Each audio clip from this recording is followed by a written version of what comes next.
This is Kevin B. from Let's Talk About Adoption and Foster Care podcast. Today we have a co-host with us, Amanda, this Adoptee Life. And we're going to talk about, we're going to get with Amanda after I do my little shout outs. Give a shout out to Untouchable Shots. The owner is Sean. And he does photography and videos. The guy is really good. Some of the brands he has worked with is Wells Fargo, Sprint, Netflix, and Amazon, to name a few. So just go to www.livingmyshadows.org, go on the vendors, and you'll see Sean on Untouchable Shots. Now let's just dig into our show. This is episode 6, this Adoptee Life. That's the name of the episode. And we have our co-host, Amanda. How you doing, Amanda? Hi, Kevin. I'm doing good. Good to have you. Good to have you. Oh, thank you for having me. I was so honored when you invited me. Hard person to catch up with. Amanda has a blog, and she also runs I call it a chat session. It's therapy for me. Every Sunday, we all get together and we just talk, all adoptees, we just talk about things that we have been through and are going through. Yeah. And the thing about it is, every adoptee is different, right? Yeah, absolutely. Everybody's different. So without further ado, because we just like to get right into it, we don't want to hold everybody up. So Amanda, tell us about your story. All right, thank you. So I'm Amanda. I was born in Colombia, and I have a story in my adoption papers. I just don't know if it's true. So I always start out saying, according to my papers, I was brought to the police in Medellin, the city in Colombia, by an unknown woman. Mm-hmm. She found me in the streets, had me for about a month, and couldn't find my mother, so she brought me to the police. And then from there, I went to the care of authorities, and they put my photo in a local newspaper saying this is an unknown baby, unknown name, unknown parents. If anybody knows who it is, they can come claim her. And there was the address. And there's actually 2 other girls with me in that picture. And nobody came. And this is kind of what they did at the time to be able to claim that they had tried to locate family. Mm-hmm. And because nobody came, then I was labeled abandoned. And with that, I was entered into the adoption program. So how's the adoption program different from in the States? Well, I think in the States, there's a lot more domestic adoption occurring within the U.S. Mm-hmm. It was for international adoption. So Colombia at the time was a country with a lot of turmoil. This is the mid-'80s. Oh, yeah, so, yeah. A lot was going on back then. Bar at his height, and mm-hmm. in Medellin, which is the city where I'm from. So, mm-hmm. The questions abound as to what is true and what actually happened. Corruption was running amok mm-hmm. at the time. And so, I can only go by what it says in my papers, but there are definitely some red flags. For example, there are no names of any of the people that supposedly would have taken me in or cared for me or been that I would have been in contact with. And then once in the hands of the authorities, I was examined by doctors, and they sort of assessed my age because they didn't know when I was born. So they assessed me to be between 6 and 8 months, and they gave me the birth date. They gave you a birthday? Oh my God. Yeah. So so if you're following here, like my name was given to me at some point after coming into the hands of authorities. My birth date, I've always known that that's not the day I was born, which in turn I think has actually helped me not struggle so much because there hasn't really been any question marks. I've just known that isn't the date I was born. Right. There's definitely a lot of question of identity, like who am I? How did my life start? And, I don't even know who gave me my name. So it's a lot of, call that whole, the first 2 years of my life, like from birth to adoption, I call them a black hole filled with ghosts, because that's essentially what it is. Wow. Wow. Yeah. And that's the thing with international adoption a lot of times, that where domestic adoptees in the U.S. struggle with amended birth certificates. We may or may not even have a birth certificate to talk about at all. You know, not to compare one with the other, because it's just a different struggle. It's not more or less, it's just different. But that's the key for international adoptees a lot of times. Wow. Wow. I know I have a little experience about the birth certificate thing, because I didn't find mine until about 3 years ago. And it's amazing how a piece of paper, you know, how you feel about a piece of paper. So after all that, what was the next step? Did they find a home for you? Yeah, so there's a mentioning of a foster family that I supposedly was placed with. Again, no name, no location, just in the paper. But supposedly I was there for 6 to 7 months. So before that, when I came into the hands of the authorities, it says that I was malnourished and I was showing signs, like typical signs of an institutionalized or abandoned child. They mentioned that I was completely disconnected and wouldn't attach to any adult around me. So once in the care of a foster family, apparently I flourished and I did very well, being, I guess, in a safe environment, having a caretaker. So I caught up both developmentally and physically. So, and then in October, so 7 months later, I was matched for adoption. And in December of '85, I was adopted in Sweden. Wow. Yeah. So you was adopted. You said Sweden, right? Yes. Wow. That was. Woo! I don't think there's too many Latinos in Colombia, boy. That must have been something growing up. Yeah. So there was definitely, so I was very much the compliant adoptee in the FOG growing up, which compliant because I always just kind of kept the peace. I did what I had to do. I was very responsible. I was called independent, had a lot of integrity. Like there was a lot of positive words used to describe me, which I've later on realized was more out of fear of rejection. I just kind of always stayed in line and kept myself in check. And in the FOG, because I didn't understand that any of this, that's what I was doing. I always felt like I had to hold back.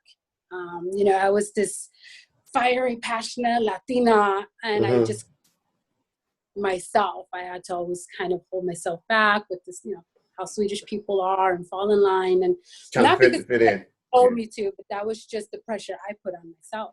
Got you. Wow. Yeah, so it's definitely, being one way on the outside and feeling very different on the inside, and not understanding where all the feelings came from, not understanding they were normal. That caused a lot of guilt for me. I always lived with a lot of guilt for the questions I had, for the feelings I had, So how do you deal with school and stuff? Like, So I did very well in school, very, very well. And I don't know if you've read the book, The Primal Wound by Nancy Verrier, popular book within the adoptee community. And she actually mentions how in a family with siblings, so I had an adopted brother, and I always kind of juxtapose my experience growing up with his. So he was more of a rebel. He was acting out more of his trauma, more of his struggle. And then in contrast to that, I was the very responsible, good daughter who never caused any trouble for my parents. And, he took one side, I took the other. And apparently, at least according to The Primal Wound, what she writes is that it's a very typical thing in a family with 2 adopted children, that they fall on either one of the extremes.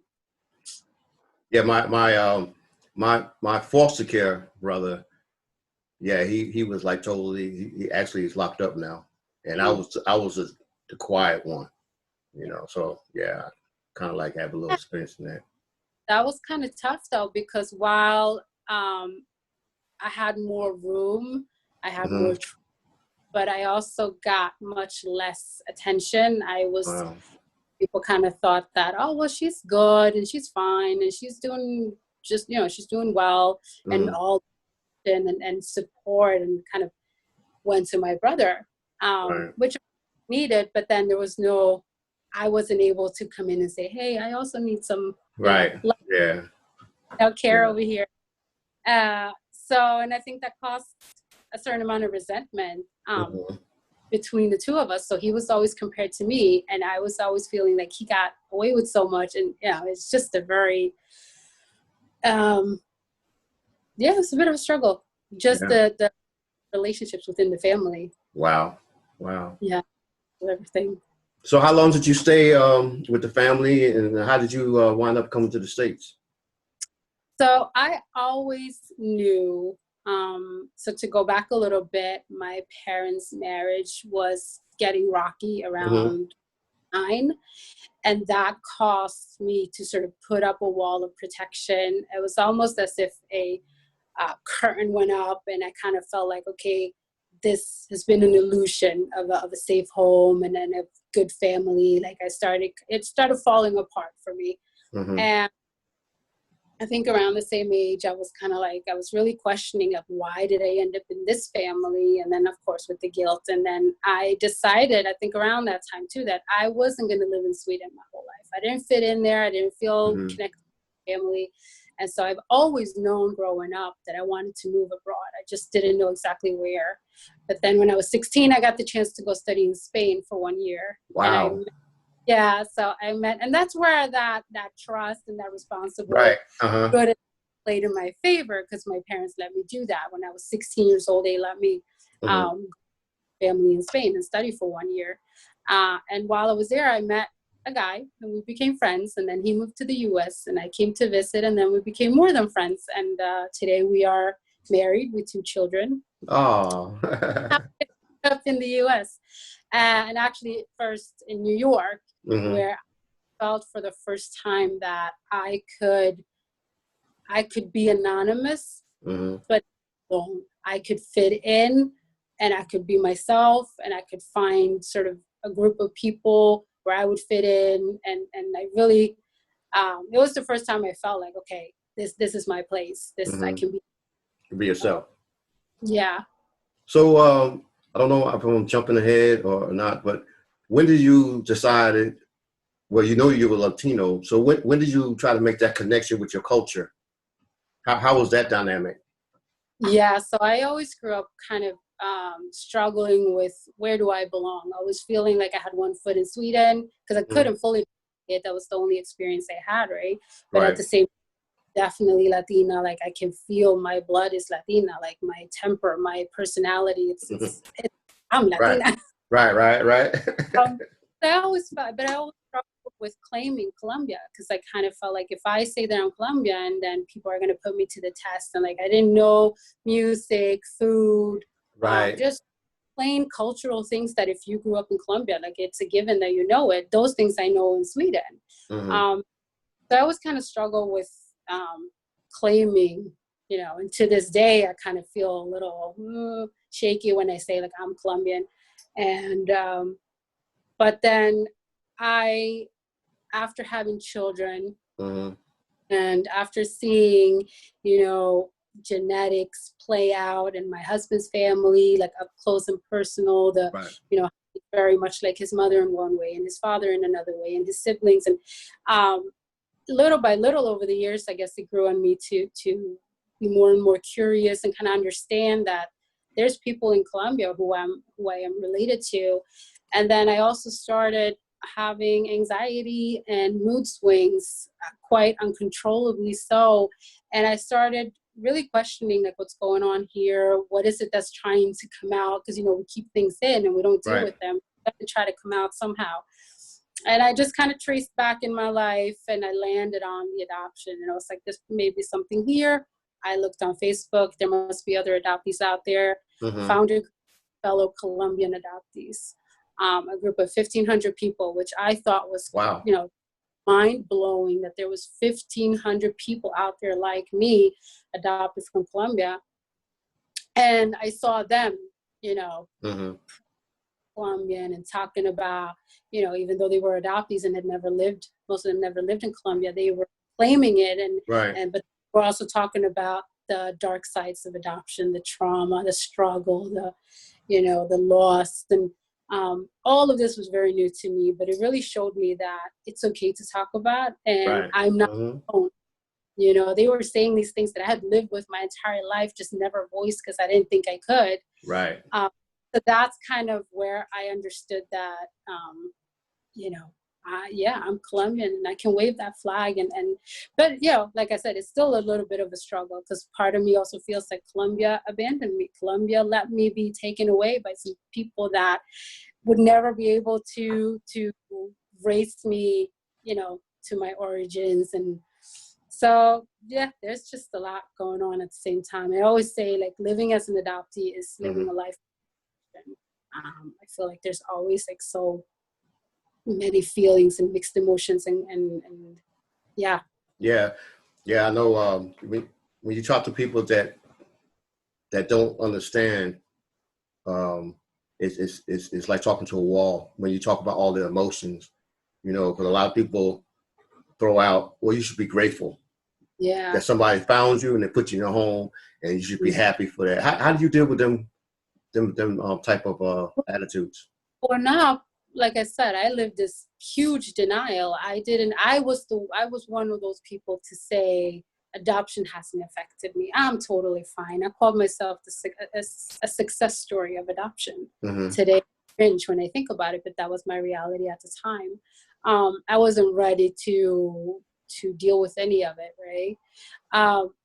And today, I understand where they're coming from, but they are very mistaken, because it's based on this false narrative of adoption, Mm-hmm. um, where people, you know, we like to think that adoption is a win-win, right? Or there's a child that needs a family. And we know, especially with international adoption, that that isn't always the case.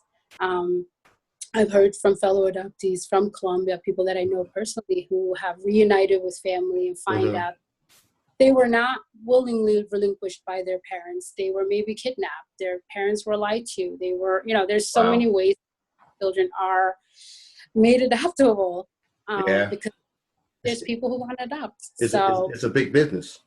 It's a big it is business. an industry. I talk about the adoption industry. Some people talk about it as trafficking. I Mm-hmm. mean, it depends, I guess, how you look at it and where you're reading, but it's definitely an industry, I would say.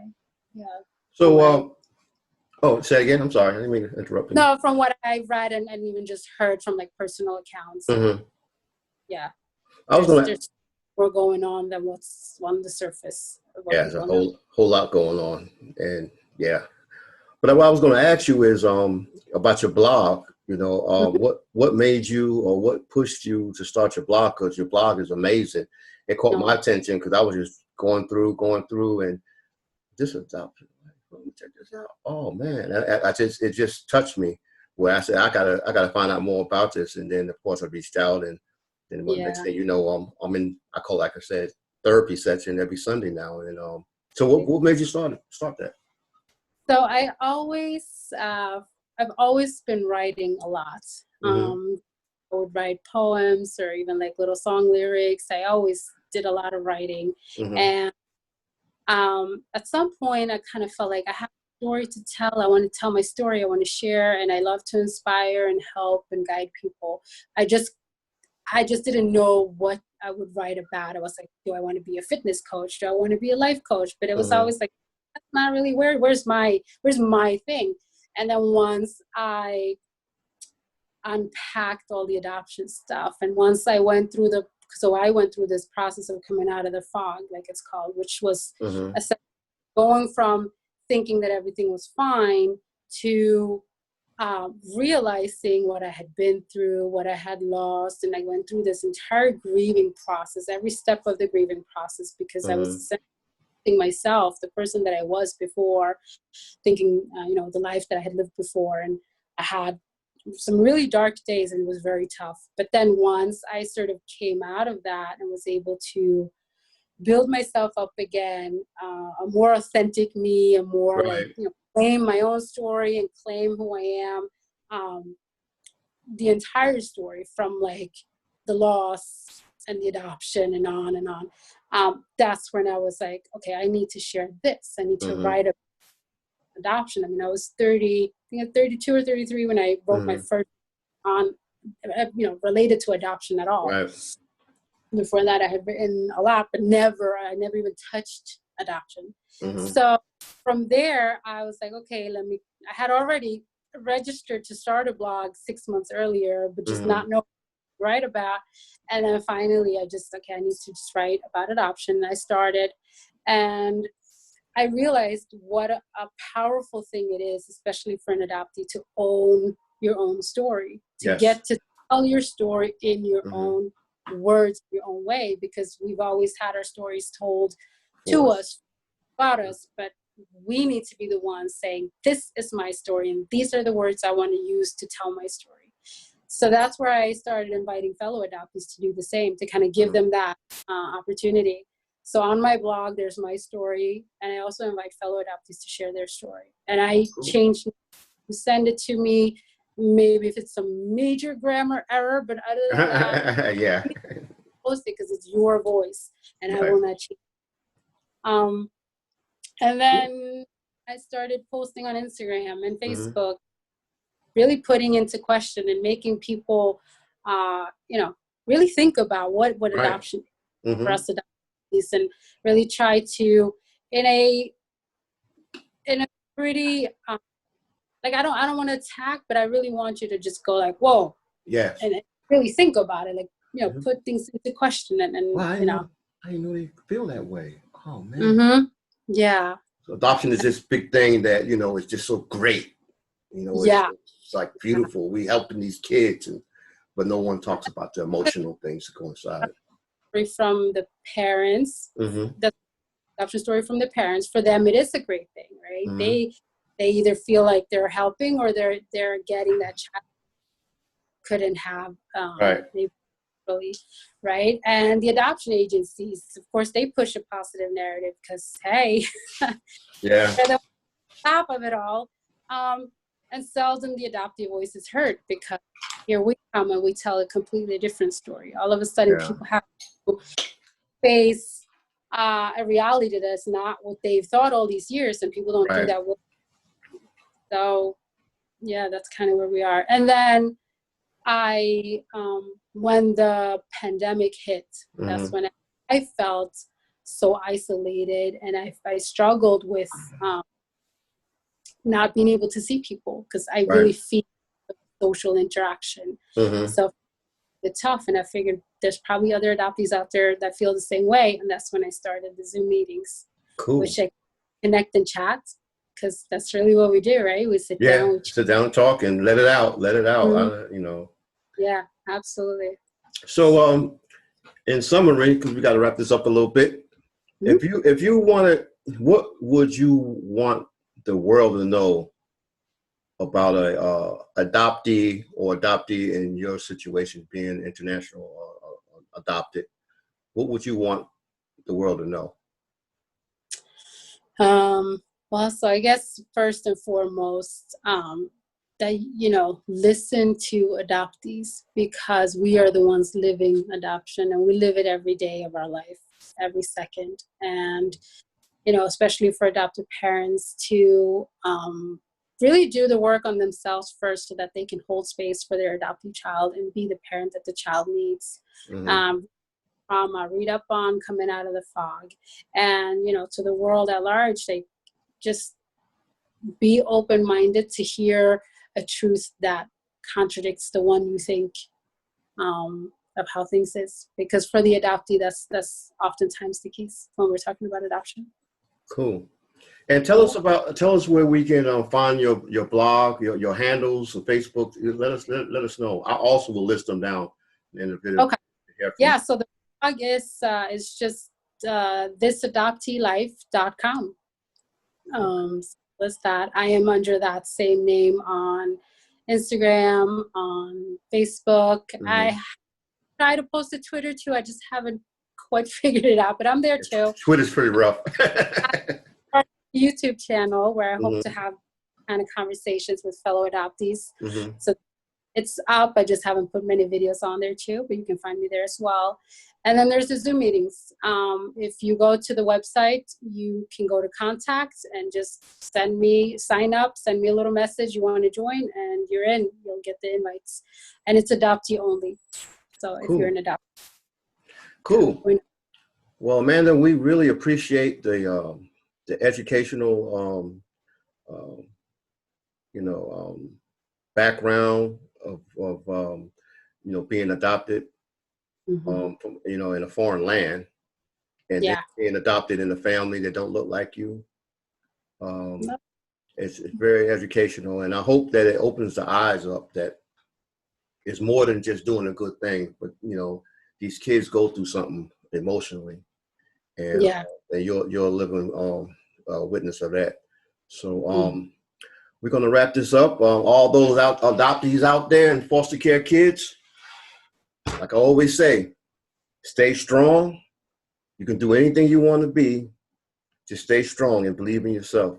We want to thank our co-host Amanda. Thank you. We'll have our all her handles on the on the description, and please don't hesitate to join the group, because I'm here to tell you that does help. So with that being said, we're just gonna say goodbye and see y'all next week. Thank you so much.